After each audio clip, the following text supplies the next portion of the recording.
Okay, this is the first section in Unit 6. What we're going to be talking about now is what's called antiderivatives or integrals. We're going to be taking an integral of something which is accumulating information, so to say.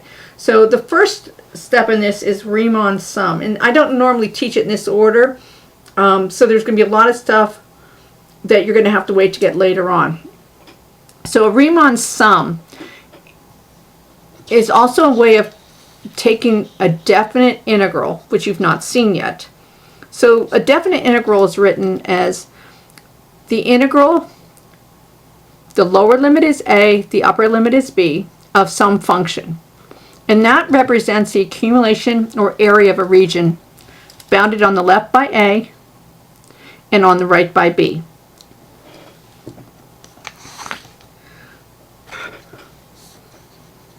Here's a couple diagrams to show you what a Riemann sum does.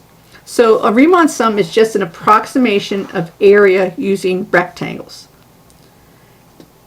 The area of each rectangle is the base, which is delta x. So this distance right here is delta x from here to here, multiplied by the height, and this is the height from here to here. So this rectangle, I would take the area of this rectangle, the area of this rectangle, and the area of this rectangle, and the area of this rectangle, add them all up, and that would approximate the area under this whole curve.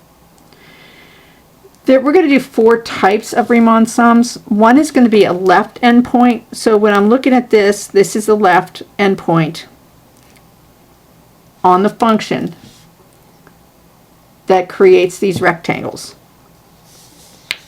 If I'm looking at a right endpoint Riemann sum, this is the endpoint that makes this triangle or this rectangle. This one, and this one are all the right endpoints of those rectangles. And you can see these aren't perfect, they're approximations. If I took a middle of these, so here's my rectangle here, this is the middle, so it's called a midpoint Riemann sum. And that midpoint is lying on the function. So this is the rectangle that I'm adding together, all these rectangles. And the height is going to be given by that midpoint. And then we'll also do trapezoidal. So I'll work through some examples, but the live lessons I'll go into a little bit more detail. These are just going to be quick explanations. So the first one we're going to do is a left Riemann sum. And we're going to approximate the area of the region from x equals 1 to x equals 5 for the function f of x equals x squared using 4 subintervals. So I like drawing these. I'm going to draw this out, and I'm going from x equals 1 to x equals 5.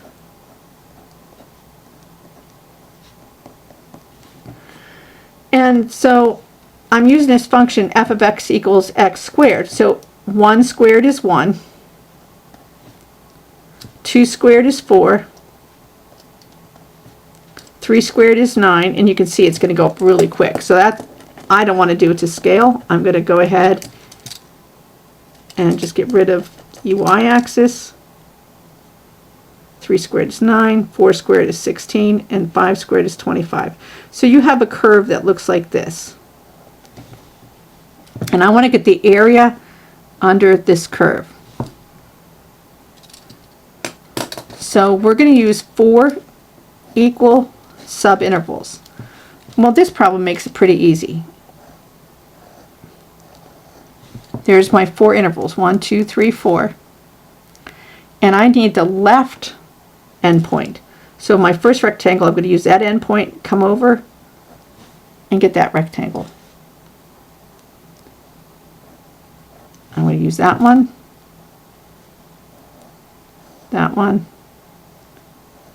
and that one.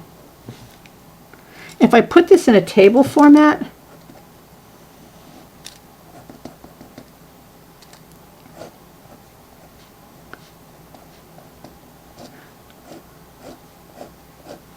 so 1, 4, 9, 16, and 25. So my subintervals This distance from here to here is 1. The distance from here to here, from 2 to 3, is 1. The distance from 3 to 4 is 1. The distance from 4 to 5 is 1. So that's my delta x. So area of a rectangle is base times height. My base is going to be delta x. My height is going to be f of x. So delta x is here, f of x is here. So my area, and it's important that you never say it's equal to when using these sums, is approximately equal to, my base is 1, because that distance, my height is also 1, that's this point right here. My base is 1, my height is 4, my base is 1, my height is 9, my base is 1, and my height is 16. So if I add these all up together, this area is approximately equal to 24. If you were to color all this in, you can see that there's areas that I'm not counting on. So this is considered an underestimate. So what happens,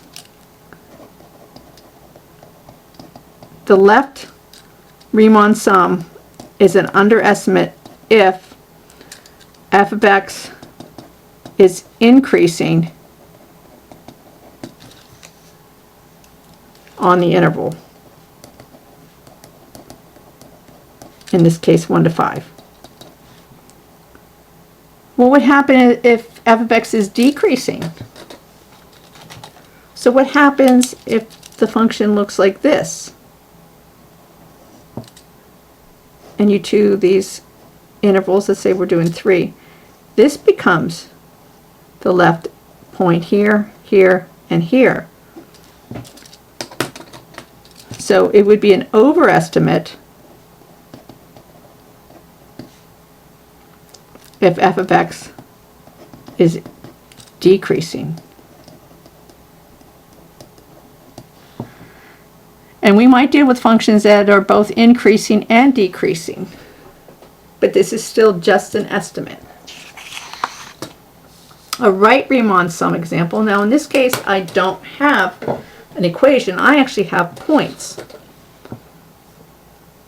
So I'm going to use a right Riemann sum, and if I graph it to get a visual of what this looks like, I'm going to start at 0 and I want to go all the way up to 10.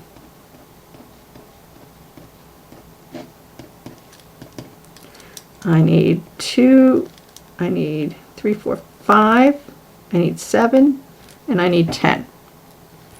So I don't know anything about this curve except for the height. So at 0 I have 2, at 2 I have 3, at 5 I have 5, at 7 I have 7, and at 10 I have 8.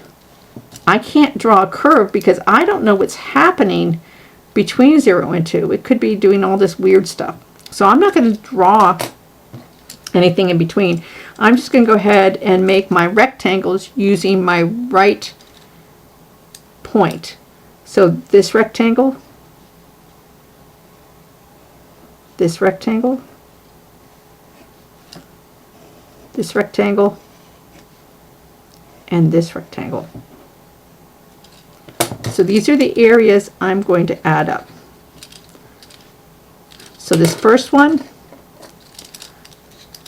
my area is approximately equal to the base is 2, and my height, this rectangle right here, this height is 3. I'm getting it from here. This is 2, this is 3. Then this next rectangle, my base is a 3, my height goes up to 5. Base here is 2, my height is 7, base here is 3, and my height here is 8. So my area is approximately equal to 59. And I don't know if this is an overestimate or an underestimate, because I don't know if this function is increasing or decreasing, because I don't know what's happening between here. But I do know that if a function is increasing, so it looks like this. A right-hand Riemann sum, if I take and break this up, a right-hand Riemann sum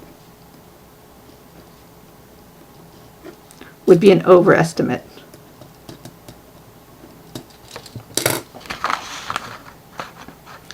If my function is decreasing,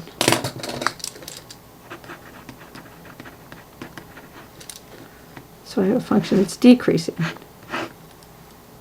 and I were to draw a right-hand Riemann sum.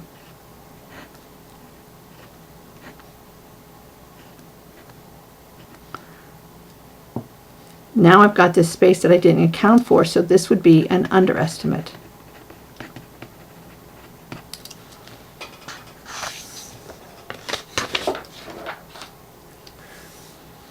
There's also a midpoint Riemann sum. For this example, I've used the trig function. So we're going to approximate the area of the region from x equals 0 to x equals pi for our function f of x equals sine x using 4 equal subintervals. So now I'm saying that they're going to be equal. The last problem, they weren't equal. So let's go ahead and sketch a graph. If this is 0, this is pi. This would be pi over 2, pi over 4, and 3 pi over 4.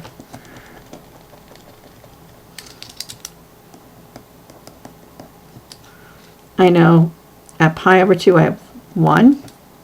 At pi over 4 I have square root of 2 over 2. It's about right there. So there's a curve here. If I were to make my subintervals, so there's 4 subintervals there. Now the midpoint is going to be here, here, here, and here. So I'm going to take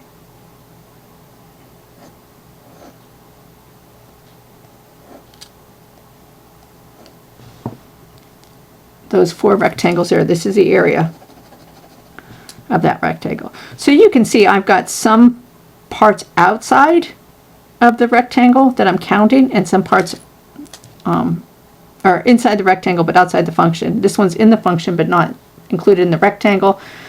So this sometimes gives you a better estimate. So what I'm going to do is, this value here is pi over 8. This value here is 3 pi over 8. This value here is 5 pi over 8. And this value here is 7 pi over 8. And this is where I'm going to need a calculator, because these values are not off my unit circle. It's not ones that I would expect you to memorize. So what I'm going to do is, my area is approximately equal to this distance here, delta x, is pi over 4, and this height I have is sine of pi over 8.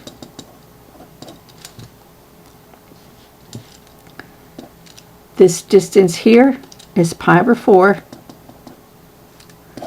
and this is going to be sine of 3 pi over 8. Plus pi over 4 sine of 5 pi over 8 plus pi over 4 times sine of 7 pi over 8.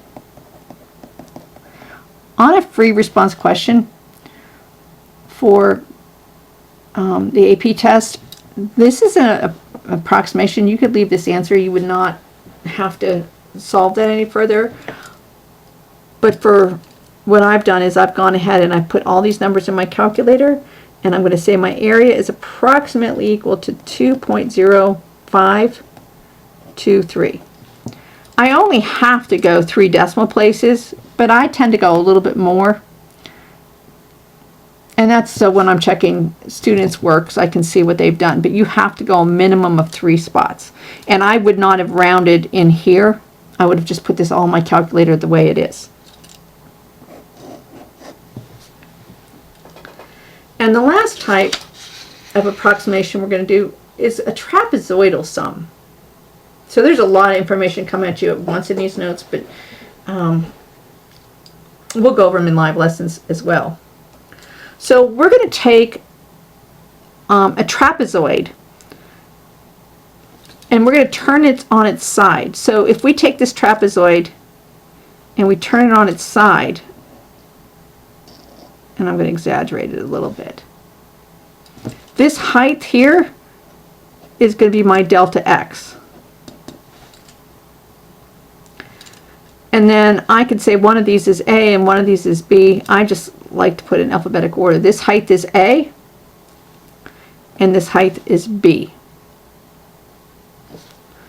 So the example I have, I'm going to approximate the area of a region from x equals 0 to 6, and the function I'm going to use is the square root of x.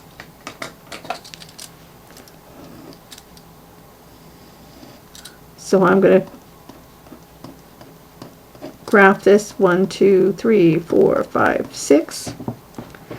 I know the square root of 0 is 0. The square root of 1 is 1.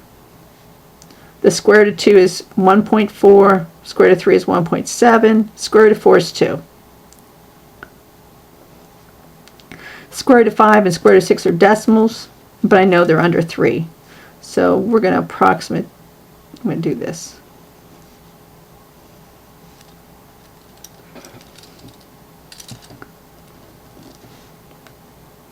Now this one I want 3 equal subintervals. So I'm going to break it up here and here. And my trapezoids, this is going to be straight here. This part here is your delta x. This is my A, this is my B, and I'm just going to connect this as a straight line. So for this one it truly is a triangle, but that's this line here. Then I'm going to connect it here, and I'm going to connect it there.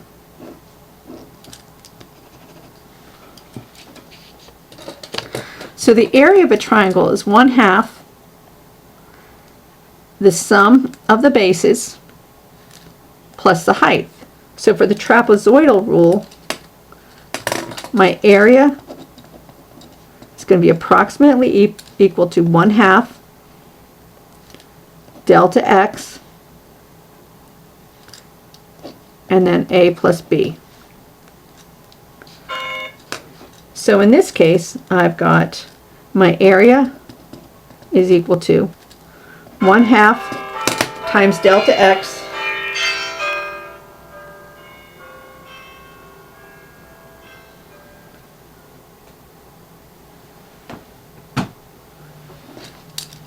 delta x is 2, and then A is 0, B, the height of this, the square root of 2, I'm going to write it as the square root of 2. And then 1/2, this distance is 2. The height, this is going to be the square root of 2. And this is going to be the square root of 4, which is 2.